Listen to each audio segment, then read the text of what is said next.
Pour ne manquer aucune histoire du soir avec Lilou, n'oubliez pas de vous abonner à la chaîne et d'activer la cloche des notifications. C'est l'heure de l'histoire du soir avec Lilou. Vous êtes prêts? Super Jojo fait l'école buissonnière.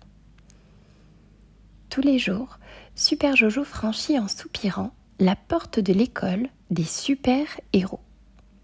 Il traîne les pieds car lui, ce qu'il préfère, c'est vivre au grand air, faire l'école buissonnière. Alors, ce matin-là, tandis que la maîtresse écrit au tableau, Super Jojo enfile sa cape de super-héros. Et hop, il s'envole par la fenêtre. La maîtresse s'en aperçoit et s'affole. « Super Jojo, reviens tout de suite. Dehors, il y a un... » « Un quoi ?» Super Jojo file bien trop vite, il n'entend pas la fin. Bon, ça n'a peut-être pas trop d'importance. Il fonce droit devant quand soudain une voix venue d'en bas s'écrie « Au secours! À l'aide !» Super Jojo suspend son vol. C'est sûrement une princesse en danger. Il scrute le sol et voit quelque chose de bizarre, là, à côté d'un étang couvert de nénuphars. Il descend en piqué, se pose en douceur. Atterrissage réussi. Et oh, ce n'est pas une princesse, c'est Madame Pure-Beurre, la plus dodue des boulangères. La voilà ligotée, assise au beau milieu d'une nappe à carreaux. La pauvre. À côté d'elle sont disposés sel et poivre, fourchette et couteau, comme si on s'apprêtait à la dévorer. Super Jojo s'avance pour la délivrer, mais au même instant, le sol se met à trembler.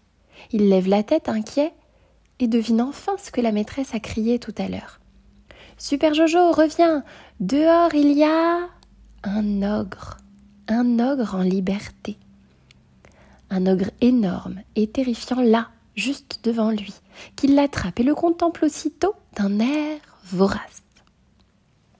Super Jojo paniqué, bat des jambes et des pieds, tente de se libérer, mais c'est peine perdue. Il est bien moins fort que le monstre. Oh, si seulement il avait appris sa leçon sur comment combattre les super méchants. Mais ce jour-là, au lieu de faire ses devoirs, il s'était amusé à fabriquer des boulettes gluantes avec Super Gigi, sa meilleure amie.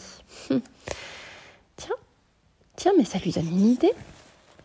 Vite, l'ogre va le gober tout cru, alors Super Jojo se met à hurler « Monsieur, une boulangère et un enfant en guise de déjeuner, ce n'est pas un menu équilibré !» Le monstre gronde. « Que me racontes-tu là ?»« Je peux vous préparer des boulettes de nénuphars, ça vous aidera à digérer. » L'ogre se tapote le ventre et grogne « Pourquoi pas, mais attention, je te surveille !» Super Jojo remet pied à terre et cueille aussitôt de larges feuilles vertes. Puis, ni vu ni connu, super attaque éclair! Il attrape un crapaud, le pose sur sa récolte et le chatouille. Celui-ci éclate de rire et bave tellement que les nénuphars deviennent gluants à souhait.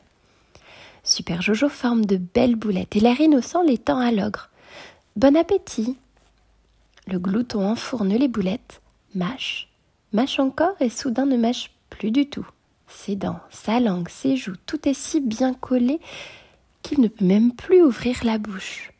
Pendant que l'ogre gémit et se désole, Super Jojo libère la boulangère et s'envole pour l'école. Il est pressé de raconter comment, grâce aux boulettes baveuses, il a vaincu un ogre, à lui tout seul. La maîtresse est tellement soulagée de le voir rentrer qu'elle oublie de le gronder. Elle écoute son récit, ébahie, et lui sourit. Nénuphar et bave de crapaud, excellente idée, Super Jojo, bravo! Puis elle ajoute « Mais la prochaine fois que je t'appelle, promets-moi de revenir illico. » Super Jojo hoche la tête et s'assoit.